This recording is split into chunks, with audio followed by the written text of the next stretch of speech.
देखो बेटा, right hand rule हमने डिस्कस कर लिया, उसके बाद हमारा नेक्स्ट आता है स्क्रू रूल। स्क्रू रूल की हेल्प से हम दो vector a cross b vector जो है उसकी डायरेक्शन फाइंड आउट करना चाहिए, ठीक है ना। राइट हैंड रूल से हमने सीख लिया, according to right hand rule the fingers of right hand in the direction of first vector, a vector की डायरेक्शन, फर्स्ट वेक्टर आपका a डायरेक्शन, तो आपके फिंगर्स जो है वो a वेक्टर की डायरेक्शन में हो, and these moves in the direction of second vector, second vector की डायरेक्शन में ये मूव करे, बिल्कुल मूव करके b वेक्टर की तरफ, then the thumb represent the direction of resulting vector, जो इसका रिजल्टिंग वेक्टर होगा इसकी डायरेक्शन n कैप जो आप लिख रहे हो वो ऐसे लिख रहे हो, एक की डायरेक्शन में आपने फिंगर्स रखी, एक की डायरेक्शन मूव करी, तो थंब जो है इसके रिजल्टिंग की डायरेक्शन रिप्रेजेंट करेगा, n कैप से हम इसको रिप्रेजेंट करेंगे।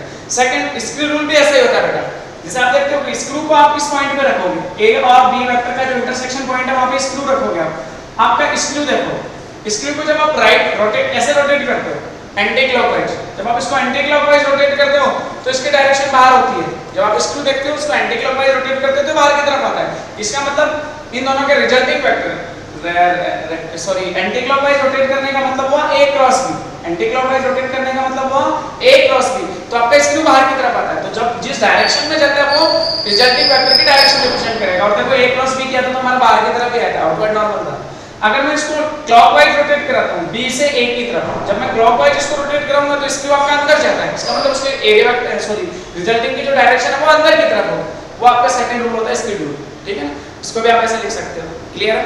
अब देखो इसकी कुछ प्रॉपर्टीज की बात करते हैं, प्रॉपर्टीज ऑफ वेक्टर प्रोडक्ट, इसके प्रॉपर्टीज की बात करते हैं।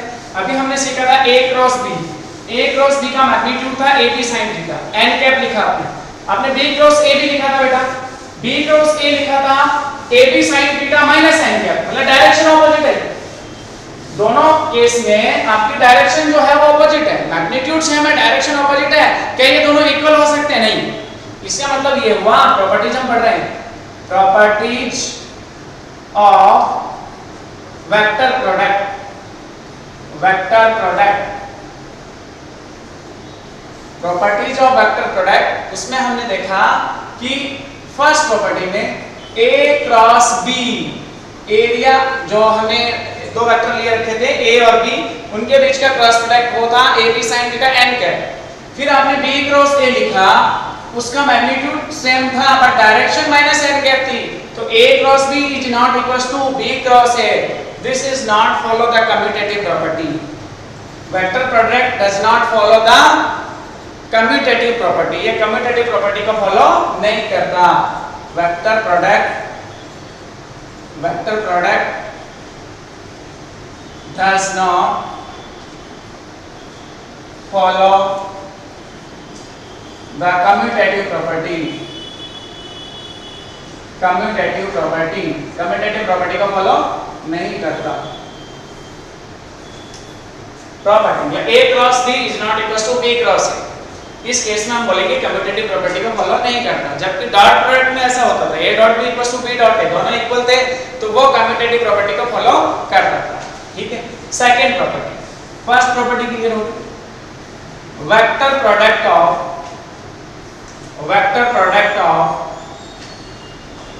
To perpendicular vector, vector product of two perpendicular vector, आपके पास दो वेक्टर हैं जो आपस में एक दूसरे के परपेंडिकुलर है, सपोज मैंने ऐसे ले लिया, एक मैंने x एक्सिस में मान लिया, दूसरा मैंने y एक्सिस में, बीच का एंगल थीटा जो है वो 90 डिग्री रखा, a वेक्टर x एक्सिस में है और b वेक्टर y एक्सिस में है। मैं आपसे पूछूं बताओ a क्रॉस b कितना होगा, तो आप लिखोगे a cross b equals to a b sin theta की जगह क्या लिखोगे 90 डिग्री, थीटा कितना है 90 degree, a cross b equals to a b sin 90, n cap direction लिख दिया अभी एक बार आपने, normal to the surface, a cross b की वैल्यू कितनी आई a b n कैप, इसका मतलब टू परपेंडिकुलर वेक्टर का वेक्टर प्रोडक्ट जो है वो जीरो नहीं होगा, डॉट प्रोडक्ट जीरो होता था, a b आया, n कैप इसकी डायरेक्शन है।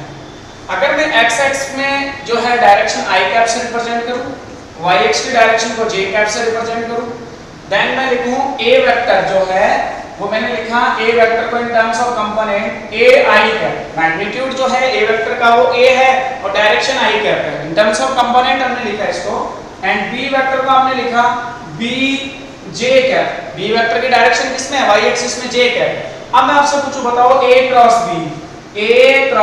B इक्वल्स टू आप लिखोगे AI cross BJ cap. AI cross BJ cap. A cross B की वैल्यू इस केस में आप फाइंड आउट कर चुके, AB n कैप था जिसकी वैल्यू क्या थी, AB n कैप। आप लिख दो AB n cap, magnitude AB हो गया, n कैप डायरेक्शन देखो चेंज कर रहा है। उसके बाद इसको क्या लिखोगे, AB I क्रॉस J। और ध्यान से देखो n cap normal to the surface, अगर हम राइट हैंड रूल से देखें तो आउटवर्ड नॉर्मल का मतलब हुआ k कैप डायरेक्शन में। तो हमारा जो n कैप है यहाँ पे वो हमारा k कैप हो सकता है, तो इसको हम k कैप लिख लेंगे। AB से AB कट गया, I क्रॉस J की वैल्यू आपके पास है k कैप, जबकि हमने डॉट प्रोडक्ट में I डॉट J लिखा था 0, इसमें I क्रॉस J की वैल्यू आपके पास है k कैप। इसका मतलब दो परपेंडिकुलर वेक्टर का क्रॉस प्रोडक्ट 0 नहीं होगा, उसकी जो डायरेक्शन है वो हम देखेंगे। अगर I और J में हम क्रॉस प्रोडक्ट लिख रहे हैं तो उसका आंसर आएगा k कैप। उसका आंसर किस में आएगा। और वैसे भी अगर हम राइट हैंड रूल से देखते हैं बेटा, तो राइट हैंड रूल से देखो हमारी फिंगर्स जो है वो A वेक्टर की डायरेक्शन में होनी चाहिए, B की तरफ मूव करनी चाहिए, तो थंब किधर होगा, आउटवर्ड नॉर्मल। उसको हम क्या दिखाएंगे, आउटवर्ड नॉर्मल k कैप में। अगर B क्रॉस A लिखेंगे तो inward normal minus k cap आ जाएगा ये। अब आपको ये सीखना है कि I cross J k cap हुआ। अगर मैं किसी दूसरे कंपोनेंट की बात करूं, मैं J और K में लूं, फिर मुझे J क्रॉस K लिखना हो, मुझे फिर K क्रॉस I लिखना हो, इस तरह से अगर परपेंडिकुलर वेक्टर देखने हो हमें अलग-अलग डायरेक्शन में, तो आपके पास एक शॉर्ट ट्रिक आ जाएगी या एक कॉन्सेप्ट आ जाएगा जिसको हमेशा ध्यान में रखना है। आप ऐसे ले लो, एक मेथड से सिखाता हूं। सपोज आपने यहाँ I ले लिया, फिर यहाँ J ले लिया, फिर यहाँ पे आपने K ले लिया। आप एंटी क्लॉकवाइज चले, ऐसे कैसे चले, एंटी क्लॉकवाइज। आप जब इन दोनों का क्रॉस प्रोडक्ट करोगे ना, I cross J, I cap cross J cap, उसकी वैल्यू आएगी k कैप। फिर आप J क्रॉस K लिखोगे, J cap cross K cap, वो आपका होगा I कैप। फिर आप लिखोगे K cross I, K cross I cap होगा आपका J कैप। ये वाला, ये कॉन्सेप्ट आपको दिमाग में रखना है। I क्रॉस J की वैल्यू होगी k cap, J cross K की value I cap, K cross I की वैल्यू होगी J कैप। जब आप एंटी क्लॉकवाइज चले ऐसे, अगर आप क्लॉकवाइज मल्टीप्लाई करते हैं, क्लॉकवाइज क्रॉस प्रोडक्ट करते हैं, I cross K, K cross J, J cross I, तो रिवर्स हो, माइनस आ जाएगा सर, डायरेक्शन चेंज हो जाएगी। इसी को रिवर्स करो, J cross I, J cap cross I cap minus K cap, K cross J cap, K cap cross J cap, ये minus I cap, I cross K cap, I cross K cap, ये आपका हो जाएगा minus J cap. ये final answer आ गया। अगर अपन clockwise की बात करेंगे तो सबसे पहले लिखा मैंने I cross J cross I ऐसे, तो J cross I minus K cap, फिर हम लिखेंगे I क्रॉस K, वो माइनस J कैप, फिर हम लिखेंगे K क्रॉस J, वो आपका माइनस I कैप। क्लियर हो गया कॉन्सेप्ट आपका। इसको रिवर्स कर लिया, तो रिवर्स करते डायरेक्शन ऑपोजिट हो जाएगी। तो टू परपेंडिकुलर वेक्टर का वेक्टर प्रोडक्ट 0 नहीं होगा, मैग्नीट्यूड मैक्सिमम होगा।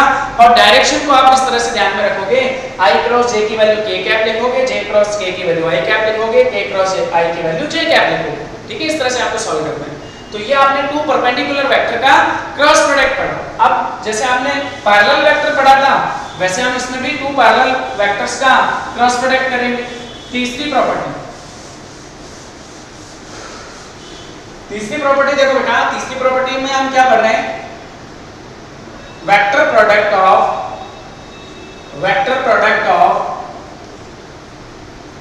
To parallel vector.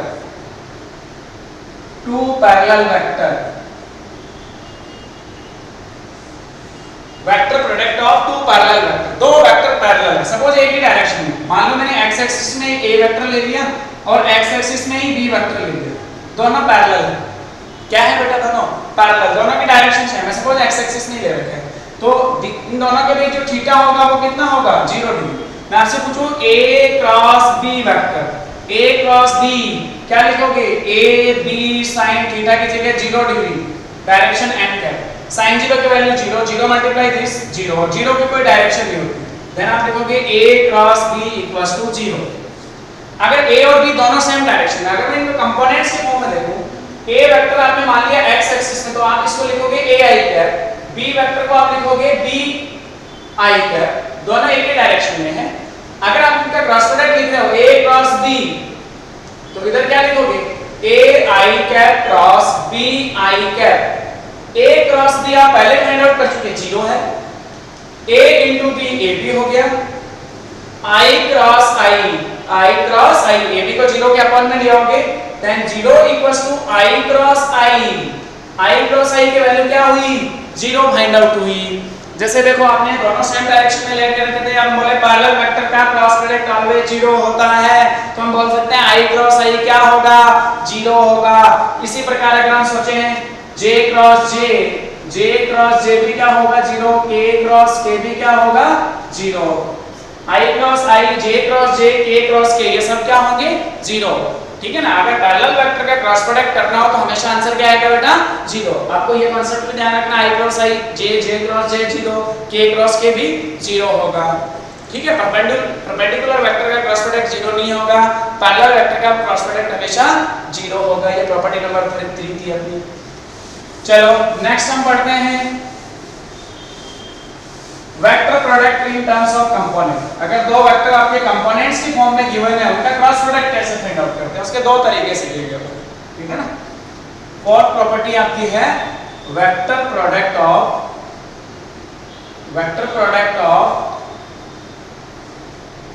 To vector in their components.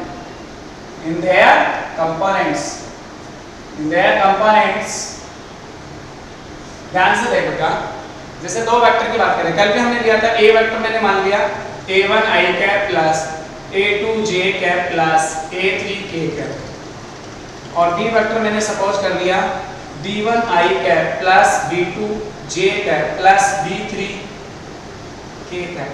इन दोनों का मुझे क्रॉस प्रोडक्ट करना है। मुझे क्या करना है? a cross b find out करना है। मुझे क्या फाइंड आउट करना है? सिंपल प्रोडक्ट है a क्रॉस b। तो मैं a वेक्टर का कंपोनेंट्स की फॉर्म में लिखूंगा a1 i cap plus a2 j cap plus a3 k cap, बीच में क्रॉस। फिर b वेक्टर लिखूंगा b1 i cap plus b2 j cap plus b3 k cap. इन दोनों का मुझे क्रॉस प्रोडक्ट करना है। तो सबसे पहले मैं a1 का इसके साथ करूंगा, जनरल सोचना, इसका इसके साथ cross product a1 b1 i cross i। मुझे पता है i क्रॉस i 0 होता है, मुझे पता है i क्रॉस i क्या होता है? 0। 0 मल्टीप्लाई दिस 0 आएगा आंसर। फिर मैं इसका इसके साथ क्रॉस प्रोडक्ट करूंगा प्लस a1 b2, जो मैग्नीट्यूड है वो तो डायरेक्ट मल्टीप्लाई हो जाएगा, i cross j cap plus, फिर मैं a1 का k के साथ करूंगा तो a1 b3 i cross k plus, ये तो आपने a1 i का इन तीनों के साथ क्रॉस प्रोडक्ट निकाला, ऐसे a2 j का इन तीनों के साथ क्रॉस प्रोडक्ट लिखेंगे plus a2 b1 j cross i cap plus a2 b2 j cross j plus a2 b3 j cross k cap plus, ऐसे आप a3 k का इन तीनों के साथ क्रॉस प्रोडक्ट लिखेंगे। तीनों के साथ क्रॉस प्रोडक्ट क्या होगा बेटा? देखो ध्यान से, a3 b1 k cross i cap plus a3 b2 k cross j cap plus a3 b3 k cross k। ध्यान से देखो, तीन वैल्यू 0, ये वाली वैल्यू 0, ये वाली वैल्यू 0 और ये वाली value 0। i cross i, j cross j, k cross k 0 होता है, इसलिए तीन टर्म 0 हो जाएंगी। आपको ये चीज पता है कि i cross j k cap होगा, j cross k i cap होगा और k cross i j cap होगा। रिवर्स होगा तो माइनस हो जाएगा। अब ध्यान से देखो, अपन यहां लिखते हैं a क्रॉस b को हम फाइंड आउट करते हैं आगे। तो फर्स्ट टर्म 0 होगी, a1 b2 i cross j, मैं क्या लिखूं इसके साथ? k कैप, तो मैं इसको लिखूंगा a1 b2 k cap plus a1 b3 i cross k k cross i minus, sorry k cross i j cap है, तो i क्रॉस k क्या हो जाएगा? Minus j cap. तो आप इसको क्या लिखोगे? a1 b3, ये जो माइनस है i क्रॉस k का मैं पहले लगा देता हूं, तो minus a1 b3 i I cross के जे कैप हो गया, माइनस का जो माइनस ये है, फिर प्लस, नेक्स्ट देखो आई क्रॉस जे क्रॉस आई, जे क्रॉस आई क्रॉस जे की क्या है, जे क्रॉस आई माइनस के कैप, इसको लिखेंगे a2b1, ये भी माइनस का हो जाएगा, माइनस का a2b1 के कैप। फिर नेक्स्ट देखो जे क्रॉस के आई कैप, तो इसके साथ क्या हो जाएगा, प्लस a2b2 थोड़ी होगा, a2b3 होगा, ये b3 है, a2b3 जे कैप। फिर नेक्स्ट k क्रॉस आई जे कैप, तो a3b1 प्लस का a3b1 k क्रॉस आई को आप लिखोगे जे कैप, और फिर आपके पास बचा k क्रॉस के आई कैप, तो k क्रॉस जे क्या हो गया, माइनस का आई कैप, और इसमें माइनस पहले लगा देता हूं, माइनस a3b2 आई कैप। अब देखो आई कैप के दो कंपोनेंट होंगे, कहीं ना कहीं दो लिखे होंगे, ये जे गड़बड़ कर गया आप कहीं, आई क्रॉस के जे कैप, आई क्रॉस जे के कैप, जे क्रॉस आई के कैप, जे क्रॉस के आई कैप, जे क्रॉस के a2b3 वाला जो कंपोनेंट है, a2b3 वाला ना वो आई कैप होगा, ये वाला आई कैप होगा, जे क्रॉस के आई कैप होगा। अब देखो इसमें से और इसमें से आई कैप कॉमन है, इसमें से और इसमें से k कॉमन है, इसमें से और इसमें से जे कैप कॉमन है, ठीक है, कॉमन ले लो और साथ पे साथ लिख लो a क्रॉस b जो है उसको, इसका आंसर आया, इन दोनों में से आई कैप कॉमन ले लेंगे, तो a2b3 माइनस a3b2 आई कैप प्लस जे वाली जो कंपोनेंट है उनको एक साथ लिखो, इसको और इसको एक साथ लिखो, इन दोनों में से जे कॉमन है, ये प्लस का और ये माइनस का, तो इसको लिखा a3b1 माइनस a1b3 जे कैप प्लस इन दोनों में से k कैप कॉमन ले लो, तो आंसर आया a1b2 minus a2b1 k cap. ये क्रॉस प्रोडक्ट आ गया, ये हमने दो वेक्टर का in terms of component cross product find out कर लिया, ठीक है। अब इसका एक शॉर्ट मेथड और होता है, वो बेटा हम नेक्स्ट क्लास में डिस्कस करेंगे, ठीक है। Thank you.